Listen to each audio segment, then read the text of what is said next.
दोस्तों मेरा नाम है बीसी डबराल और मैंने इस बिजनेस की शुरुआत 2013 में करी थी, सितंबर 2013। और मैंने अचीवमेंट ज्वाइन करी भाई साहब की, मिस्टर बीसी डबराल जी की।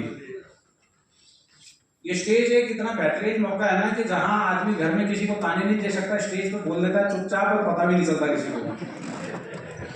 वो जो घर वाले नहीं सुनते ना, उस घर वालों में से एक मैं भी हूं जो मैं भी नहीं सुनता था। 2012 में मुझे बताया गया बिजनेस, तो तब मेरे को भी बात समझ में नहीं आई। समझ में तो आता था बट परिस्थितियां कुछ ऐसी थी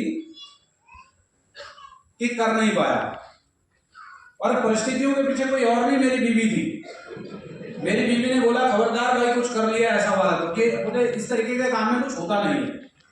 जैसे शुरुआती दौर में सप्लीमेंट के हम अगर किसी से बात करते हैं तो लोग बोलते हैं भाई तू डॉक्टर कब से बन गया, मैं खाऊंगा तो पता लगे उठा ही नहीं सुबह तो क्या होगा, तू लेता है क्या जिम्मेवारी, इस तरीके की बातें करता है ना। जब ये बिजनेस हमारे पास आता है, जब हमारे पास समझ नहीं होती, जब हमारे पास जानकारी नहीं होती उस बिजनेस को लेके, तो हम भी ऐसे सोचते हैं, या हमारे सामने वाला भी ऐसे बोलता है पहले तू कर ले, तू करोड़पति बन गया तो मैं करूंगा, तेरा कुछ हो जाएगा तो तब मैं करूंगा। अरे साले जब मेरा हो ही जाएगा तो तेरी क्या जरूरत है फिर? तेरे बिना मेरा हो गया तो अब तेरी मुझे क्या जरूरत है ना। अगर गलती से तुम्हारा हो गया तो बाद में बोलता भाई तेरा तो हो गया, मैं कैसे करूं, अब मेरा क्या होगा। ये पहले भी नहीं मानता था, ये बाद में भी नहीं मानता। इसलिए ये सोच लेना अगर आपको करना है ना तो आपको अपनी माननी पड़ेगी, किसी के मानने या न मानने से आपका भला नहीं होगा।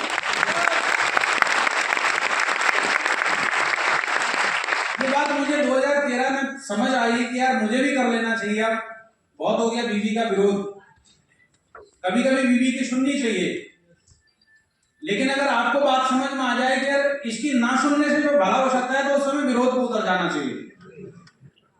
तो आज ये मत बोलना सारे मर्द घर जाके मेरी अपनी बीवी को भाई साहब डबराल जी ने बोला विरोध करो।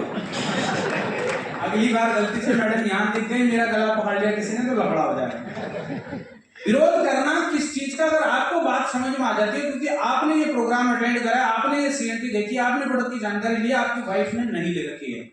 ऐसे ही मेरी वाइफ ने इस बिजनेस के बारे में बिल्कुल भी मेरी वाइफ नहीं जानती, कुछ नहीं जानती थी इस बिजनेस को लेकर। तो मेरे को बात समझ में आई है इसका विरोध अपनी जगह जायज है, मुझे इससे हट के सोचना पड़ेगा।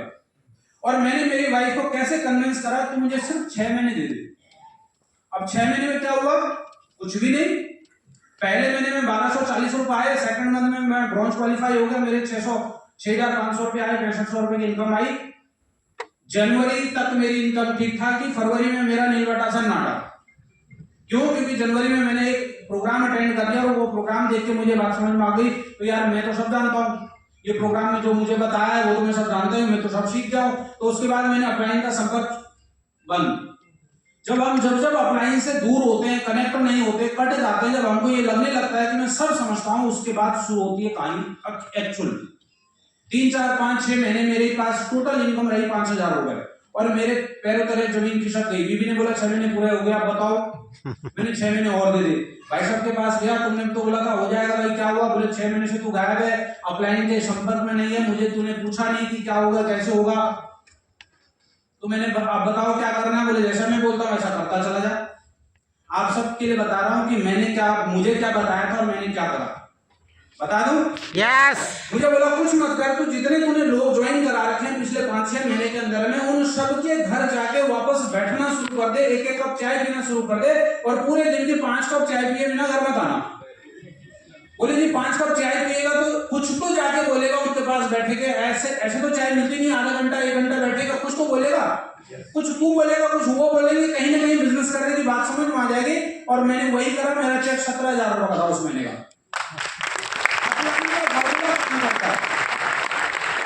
अब जैसे 17,000 का चेक आया, बीबी ने बोला 6 महीने हो गए, मैंने बोला देख 17,000 आ गया, 6 महीने और दे दे। 6 महीने फिर मांग लिए। ऐसे कर करके मैंने मेरी वाइफ को लगभग 2017 तक 6 महीने वाला लॉलीपॉप देता रहा। इस समय को हो गए थे लगभग 43 महीने, मेरी 50,000 रुपए की इनकम क्रॉस नहीं की। 3 से 5 साल का ये बिजनेस है, अगर आप 3 से 5 साल रुक सकते हो तो ये बिजनेस आपके लिए है, नहीं तो भाई कल की जगह आज छोड़ देने में समझदारी है, क्योंकि समय बर्बाद होगा। अगर आप 3 से 5 साल का इंतजार कर सकते हो, पैसे पहले दिन से आएंगे, लेकिन वो पैसे नहीं आएंगे जिसके लिए आप इस बिजनेस में आए हैं, जो सपने देख के इस बिजनेस का हिस्सा बने हो। अगले 43 महीने का मेरा इनकम था 9,81,000 रुपए का।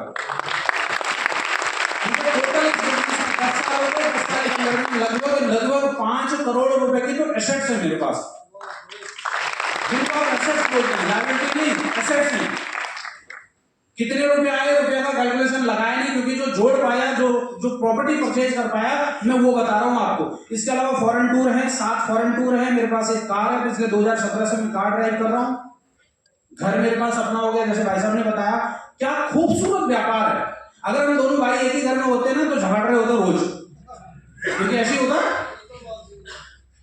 कभी देवरानी सोच रही है भाई जेठानी आटा लगाए, कभी है ना जेठानी सोच रही है देवरानी सब्जी काटे, और सब एक दूसरे का मुंह देख रहे हैं। रात को 9 बजे बोले भाई कौन बनाएगा, ऐसा झगड़ा होता रोज।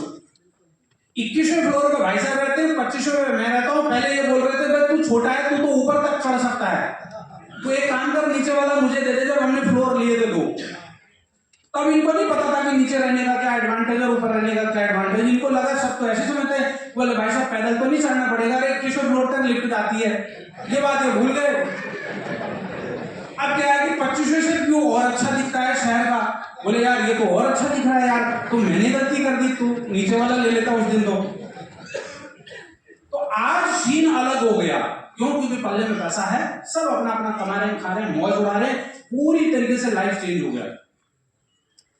अगर आप भी चाहते हैं तो ये बिजनेस आपका इंतजार कर रहा है। अगर आप कर सकते हैं 3 से 5 साल का अगर पेशेंस रख सकते हैं तो ये बिजनेस आपका इंतजार कर रहा है। वो सारे सपने जो आपने नहीं देखे हैं ये वो भी पूरे कर सकता है।